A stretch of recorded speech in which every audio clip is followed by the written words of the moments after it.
Muy buenas tardes con todas y con todos. Bienvenidos a la conferencia vespertina número 132 en este nuevo modelo de la nueva normalidad, en donde cada una de las entidades federativas está aplicando acciones diferenciadas, pero todas encaminadas a poder proteger a la población dentro de los diferentes niveles de riesgo en los cuales se encuentran. Tenemos algunos estados en nivel de riesgo máximo, que es el color rojo, algunos en el nivel de riesgo alto, que es color naranja, pero recordemos estas dos palabras, máximo y alto, es decir, todavía no estamos hablando que el riesgo sea menor o sea moderado o haya disminuido de una manera intensa, no, es máximo, es alto, y estas dos palabras nos deben todavía de llamar a continuar manteniendo todas aquellas acciones que contribuyen a la disminución de contagios. Quedarnos en casa, si nos es posible, aplicar siempre las medidas de sana distancia. Si estoy enfermo y pertenezco a un grupo de riesgo, demandar atención médica. Si tengo signos de alarma durante el desarrollo de mi enfermedad, demandar atención médica oportuna y, lógicamente, siempre cuidar de la población vulnerable. Vamos a ver la primera diapositiva el día de hoy. Vamos a ir directo al panorama nacional. Esta es una imagen, una gráfica que venimos ya presentando varios días, en la cual integramos tres curvas. La primera curva, la más alta en este caso, que es el rojo intenso, representa a los casos de COVID-19 estimados. ¿Por qué les decimos casos estimados? Porque vamos a sumar los casos que ya están confirmados con un resultado de la prueba PCR SARS-CoV-2 positivo. Todos estos casos confirmados los vamos a sumar a los casos que aún son sospechosos, aplicando el porcentaje de positividad para cada una de las semanas epidemiológicas en que conocemos este porcentaje de positividad. Por lo tanto, nos podemos acercar mucho más a la carga que en su momento podemos estar teniendo a nivel nacional. Y vean ustedes que aplicando esta fórmula, o aún sumando los casos aún estimados aún sospechosos, por porcentaje de positividad, ya en la semana 26 estamos viendo un descenso, un decremento en comparación a la semana 25 de un menos 5%. ¿No? Y estas creo que son buenas noticias, sobre todo porque estamos en la semana 28, la semana 27 y 28 ha continuado con un descenso, pero por asuntos de metodología técnica no las graficamos porque todavía tenemos la mayoría de nuestros casos aún sospechosos están precisamente en esas últimas 2 semanas. Pero cuando vemos a la 26, que es prácticamente hace 3 semanas, estamos terminando la semana 28 este sábado, vemos ya esta disminución de un menos 5% en lo que representa la curva nacional. La siguiente curva es precisamente aquella que grafica la ocurrencia de los casos recuperados y por fecha en la cual se recuperaron. Vean cómo esta curva siempre ha seguido prácticamente una tendencia similar a la de los total de casos confirmados. Y en esta curva también agregamos los aún sospechosos que en su momento están dentro de la estimación correspondiente. Lógicamente no van a estar los de los últimos 14 días, ni tampoco los hospitalizados, pero los que todavía sean aún sospechosos de ese tiempo para atrás también van a encontrarse aquí. Y aquí vemos un incremento de los casos recuperados de la semana 24 a la 25 de más 7%, lo cual también es bueno porque quiere decir que las personas continúan recuperándose precisamente de la enfermedad. Y otra también muy buena noticia es lo que seguimos viendo en función de la tendencia de las defunciones que han salido también confirmadas a la prueba de virus SARS-CoV-2, pero además estamos también sumando en esta gráfica aquellas defunciones que son aún sospechosas y les estamos aplicando el porcentaje de positividad. Y a este total, que está graficado por semana epidemiológica, vemos que prácticamente ya tenemos 3 semanas, la 24, la 25 y la 26, con una tendencia descendente.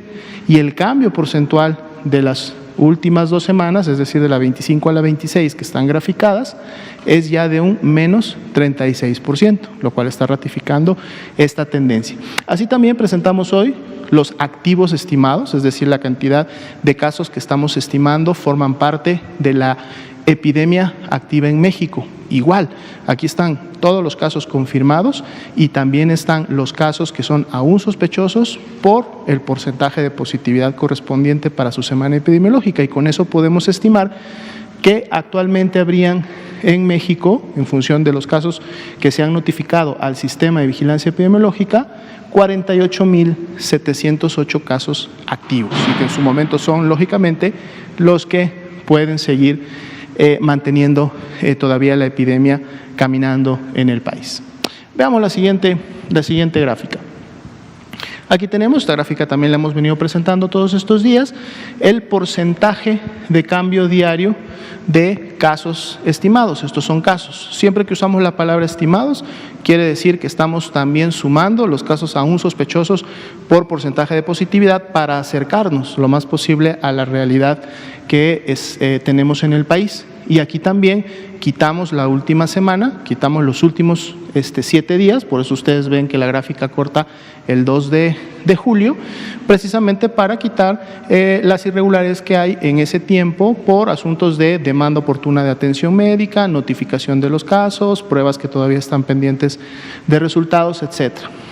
Y para el día de hoy, ese cambio porcentual del día de ayer al día de hoy en casos confirmados estimados es del 1.2%. Entonces vemos cómo la tendencia, que además también ahora está graficada en el fondo, cada uno de los círculos rojos representan el porcentaje de cambio. Ya veíamos que esto llevaba una disminución desde su inicio, ahora también se grafica esa tendencia exponencial para que se vea claramente cómo esa tendencia es descendente, y lo que esta gráfica nos está representando es precisamente la desaceleración de la epidemia en el país, ¿sí? Porque si yo todos los días cuento los casos que voy acumulando, que se van confirmando, y mido qué tanto se incrementaron, si el incremento fue poco, quiere decir que es un porcentaje poco. Si el incremento fue alto, puedo tener porcentajes de un 50, un 100, un 200% de un cambio de un día para otro. Y eso quiere decir entonces que la epidemia se está acelerando, porque eso me da una curva epidémica que me ejemplifica una elevación muy rápida, y eso es alta velocidad. En la medida que la tendencia de la curva, que el ángulo de esa curva se mantiene estable o empieza a descender, entonces el porcentaje de cambio va a ser menor. Entonces es lo que estamos viendo en esta gráfica. Lo mismo aplica para la siguiente gráfica, en donde vemos ahora las lamentables defunciones que han ocurrido en el país. Aquí están ahora graficadas por fecha de defunción, y podemos también ver que el cambio porcentual de esa velocidad de un día para otro es de 1.3%. Y eso es un indicador que vamos a estar dando seguimiento para ver cómo camina, cómo se diferencia entre un día y el siguiente, y lógicamente la tendencia también es claramente descendente, lo que nos sigue hablando de que continuamos en esta desaceleración de la epidemia y de la ocurrencia de casos y defunciones. Veamos la siguiente diapositiva. La ocupación y disponibilidad hospitalaria. Ya veníamos viendo toda la semana cómo el estado de Tabasco es el que ha estado incrementando su ocupación y teniendo poca disponibilidad. Al corte de anoche es del 16%.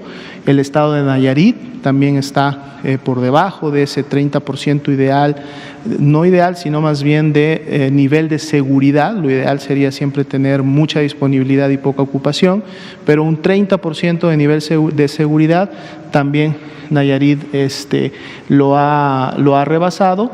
Nuevo León todavía conservando este 30% de seguridad.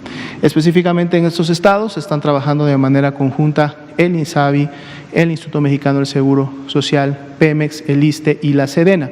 Tienen ya toda la semana trabajando en procesos de reconversión, es decir, poder generar más camas, en este caso enfocados a las camas generales, que es la problemática que estamos observando. Porque si vemos la siguiente diapositiva, vamos a ver que para efectos de camas con ventilador, para pacientes críticos realmente no es tanto el problema. Inclusive Tabasco, si lo ubicamos, que está en el 5º lugar, la ocupación es solo del 50% y tiene un 50% de disponibilidad. Entonces también está este análisis, que además se hace a nivel local para cada una de las entidades, lógicamente ayuda también a identificar qué tipo de camas y qué necesidades son las que en su momento deben enfocarse los trabajos conjuntos para siempre tener estas disponibilidades.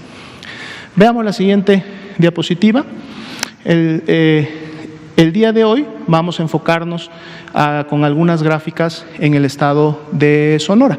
Eso es también porque el testimonial que van a ver en unos momentos más es precisamente de una persona que vive en estos momentos en el estado de Sonora, y también Sonora, como hemos estado viendo en las gráficas, así como en un momento presentamos Ciudad de México, presentamos Tabasco, presentamos Baja California, Sonora está entre los primeros estados que actualmente tiene las mayores tasas de transmisión en el país. Aquí vemos una gráfica similar a la nacional, pero esta es ahora solo del estado de Sonora. Vean los casos confirmados estimados, aquí todavía sigue habiendo un incremento. De hecho, podemos ver cómo esta curva de la semana 24 a la 25 a la 26 tiene una pendiente, ¿no? Una pendiente mucho más vertical, lo que habla de una velocidad, y el incremento de 25 a 26 es todavía de un más 7%, o sea, es decir, la epidemia todavía continúa incrementándose en el estado de Sonora.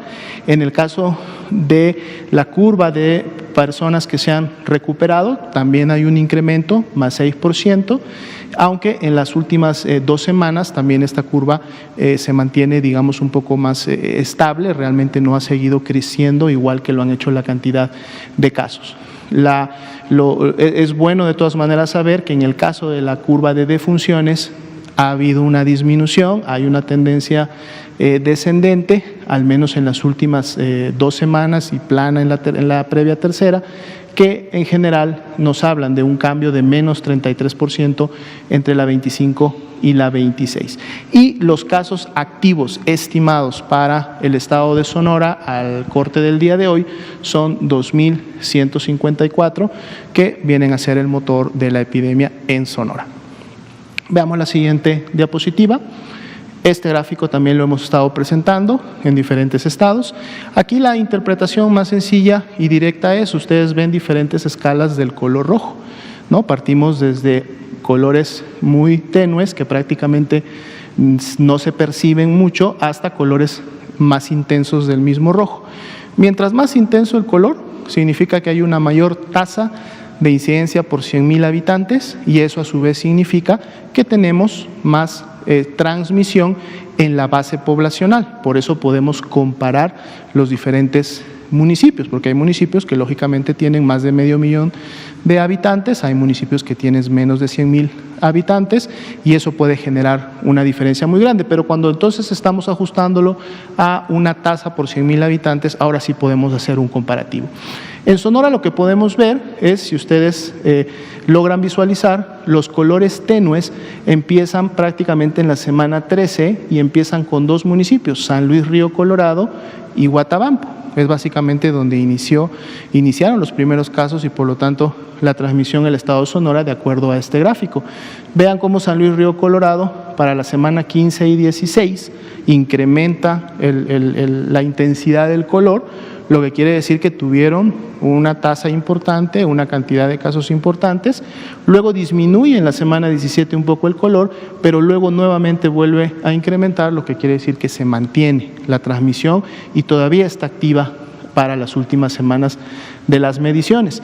Veamos que los colores más intensos y además en las últimas 3-4 semanas las tienen los municipios de Nogales, de Caborca y mucho más recientemente el municipio de Cananea.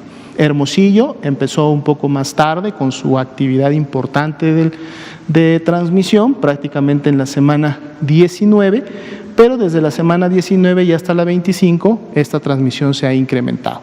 Veamos la siguiente diapositiva, es información también basada en tasa de incidencia por 100.000 habitantes, pero aquí nos quedamos solo con 7 municipios. Si nos vamos a la semana 25, que es la última que está graficada, vemos que la mayor tasa de incidencia la tiene precisamente Caborca. Pero Caborca no fue el municipio que inició con esta intensidad. De hecho, si nosotros seguimos la curva de Caborca, que es la curva de color guinda oscuro, la que está hasta más arriba, y empezamos a ver hacia semanas atrás, vemos que Caborca realmente tuvo este crecimiento a partir de la semana 23. Hasta la semana 22 tenía un crecimiento más o menos similar a lo de los otros municipios, pero Caborca en la semana 23, 24 y 25 tiene un crecimiento rápido, una velocidad de transmisión rápida, un incremento muy elevado de su tasa de incidencia. Luego le sigue Nogales. Nogales también ha mantenido una transmisión importante las últimas 3 semanas y el crecimiento prácticamente se dio desde la semana 19. Y en tercer lugar para la 25 está precisamente Hermosillo, que es el municipio que concentra la mayor cantidad poblacional del estado de Sonora. Pues bueno, tuvo un incremento que inició aproximadamente en la semana 18 y es la curva de color naranja oscuro, y en la semana 18, desde que inició ese incremento, no ha parado. Y vamos a ver, porque lleva una tendencia que en su momento podría seguirse todavía incrementando en la 26 o 27 y superar a las de otros municipios por la tendencia que en este momento lleva, mientras que vemos que Nogales y Caborca, de alguna manera, si son los que tienen la mayor tasa, en las últimas 2 semanas esta tasa al menos se ha estabilizado en el pico, pero se ha estabilizado. Y bueno, otros municipios con menores tasas de transmisión. Veamos la siguiente lámina.